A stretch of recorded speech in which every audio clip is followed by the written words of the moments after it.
ভাবুন তো, বাংলাদেশের ইতিহাসে এমন কিছু রাষ্ট্রপতি ছিলেন যাদের সিদ্ধান্ত শুধু একটি সরকার নয়, পুরো দেশের ভবিষ্যৎ বদলে দিয়েছে।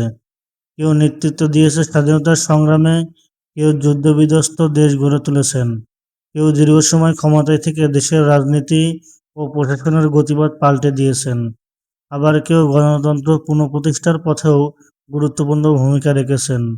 প্রিয় বন্ধুরা, তাজা কথার আজকের ভিডিওতে আমরা জানব বাংলাদেশের ইতিহাসে সবচেয়ে প্রভাবশালী 5 জন রাষ্ট্রপতির কথা। এই তালিকা জনপ্রিয়তা, ঐতিহাসিক প্রভাব এবং রাষ্ট্র পরিচালনায় ভূমিকার ভিত্তিতে উপস্থাপন করা হয়েছে। এটি কোনো সরকারি বা চূড়ান্ত র্যাঙ্কিং নয়।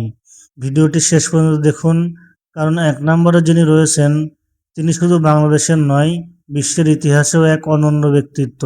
চলুন বন্ধুরা, শুরু করা যাক। প্রিয় বন্ধুরা, আজকের ভিডিওর 5 নম্বরে রয়েছে আব্দুর রহমান বিশ্বাস।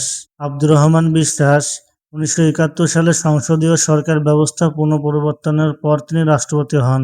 তার সময়ে রাষ্ট্রপতির সাংবিধানিক ক্ষমতা সীমিত থাকলেও তিনি রাজনৈতিক ভারসাম্য বজায় রাখার ক্ষেত্রে গুরুত্বপূর্ণ ভূমিকা পালন করেন।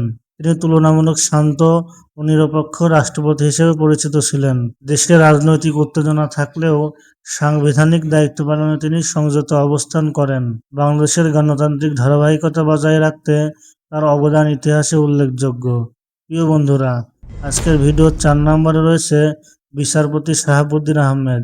বিচারপতি শাহাবুদ্দিন আহমেদ 1990 সালের গণ আন্দোলনের পরে দেশের সংকটময় মুহূর্তে তিনি অন্তর্বর্তী সরকারের প্রধান হিসেবে দায়িত্ব পালন করেন এবং পরে রাষ্ট্রপতি হন।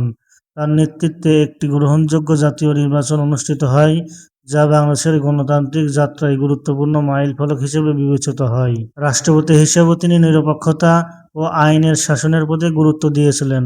আজও অনেক রাজনৈতিক বিশ্লেষক তাকে দেশের অন্যতম সম্মানিত রাষ্ট্রনায়ক হিসেবে মূল্যায়ন করেন।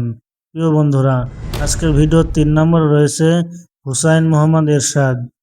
হুসাইন মোহাম্মদ এরশাদ 1980-র দশকে তিনি রাষ্ট্রপতির দায়িত্ব পালন করেন। তার শাসনামলে দেশের অবকাঠামো উন্নয়ন, উপজেলা ব্যবস্থা চালু এবং অনেক সড়ক ও প্রশাসনিক সংস্কার বাস্তবায়িত হয়। তবে একই সঙ্গে তার শাসনামল সামরিক শাসন, রাজনৈতিক বিরোধিতা এবং গণতন্ত্র নিয়ে বিতর্কের কারণেও পরিচিত। অর্থাৎ তার সময়ে যেমন উন্নয়নের কিছু উদ্যোগ ছিল, তেমনি রাজনৈতিকভাবে তা ব্যাপক আলোচনার বিষয় ছিল। এই কারণেই বাংলাদেশের ইতিহাসে তিনি অন্যতম আলোচিত রাষ্ট্রপতি। প্রিয় বন্ধুরা, আজকের ভিডিওর 2 নম্বরে রয়েছেন শহীদ জিয়াউর রহমান। স্বাধীনতা যুদ্ধের সময় তিনি একজন সেক্টর কমান্ডার ছিলেন এবং স্বাধীনতার ঘোষণার বার্তা প্রচারের জন্য পরিচিত।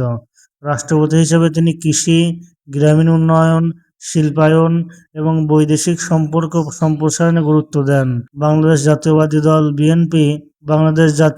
দল বিএনপি প্রতিষ্ঠার মাধ্যমে দেশের রাজনৈতিক অঙ্গনে একটি নতুন ধারা সৃষ্টি করেন। তার শাসনামলে অর্থনৈতিক কর্মকাণ্ডে কিছু নতুন উদ্যোগ নেওয়া হয়, যদিও রাজনৈতিক পরিস্থিতি ছিল চ্যালেঞ্জপূর্ণ। 1981 সালে এক সামরিক অভ্যুত্থান সংক্রান্ত ঘটনায় তিনি নিহত হন। তার রাজনৈতিক উত্তরাধিকার আজও বাংলাদেশের রাজনীতিতে গুরুত্বপূর্ণ ভূমিকা পালন করছেন। প্রিয় বন্ধুরা, আজকের ভিডিওর 1 নম্বরে রয়েছেন বঙ্গবন্ধু শেখ মুজিবুর রহমান। 1 নম্বরে রয়েছেন স্বাধীনতার বাংলাদেশের স্থপতি বঙ্গবন্ধু শেখ মুজিবুর রহমান। বাংলাদেশের স্বাধীনতা আন্দোলনের নেতৃত্ব, 7 মার্চের ঐতিহাসিক ভাষণ এবং মুক্তিযুদ্ধের প্রেক্ষাপট তার ভূমিকা তাকে ইতিহাসের অন্যতম গুরুত্বপূর্ণ নেতা হিসেবে প্রতিষ্ঠা করেছে। স্বাধীনতার পর যুদ্ধবিধ্বস্ত দেশ পুনর্গঠনের কঠিন দায়িত্বও তার কাঁধে আসে। সংবিধান প্রণয়ন, আন্তর্জাতিক স্বীকৃতি অর্জন এবং রাষ্ট্র গঠনের প্রাথমিক ভিত্তি তৈরিতে তার অবদান অত্যন্ত গুরুত্বপূর্ণ। 1975 সালের 15ই আগস্ট তিনি সপরিবারে নিহত হন। বাংলাদেশের ইতিহাসে তার অবদান এবং প্রভাব আজও গভীরভাবে আলোচিত ও গবেষণার বিষয়। প্রিয় বন্ধুরা, এই ছিল বাংলাদেশের ইতিহাসে সবচেয়ে প্রভাবশালী 5 জন রাষ্ট্রপতির সংক্ষিপ্ত পরিচয়। আপনার মতে এই তালিকায় আর কোনো রাষ্ট্রপতির নাম থাকা উচিত ছিল? আপনার মতামত অবশ্যই কমেন্টে জানাবেন। ভিডিওটি ভালো লাগলে একটি লাইক দিন, বন্ধুদের সাথে শেয়ার করুন এবং বাংলাদেশের ইতিহাস, রাজনীতি ও তথ্যভিত্তিক আরও ডকুমেন্টারি দেখতে আমাদের চ্যানেলটি সাবস্ক্রাইব করতে ভুলবেন না।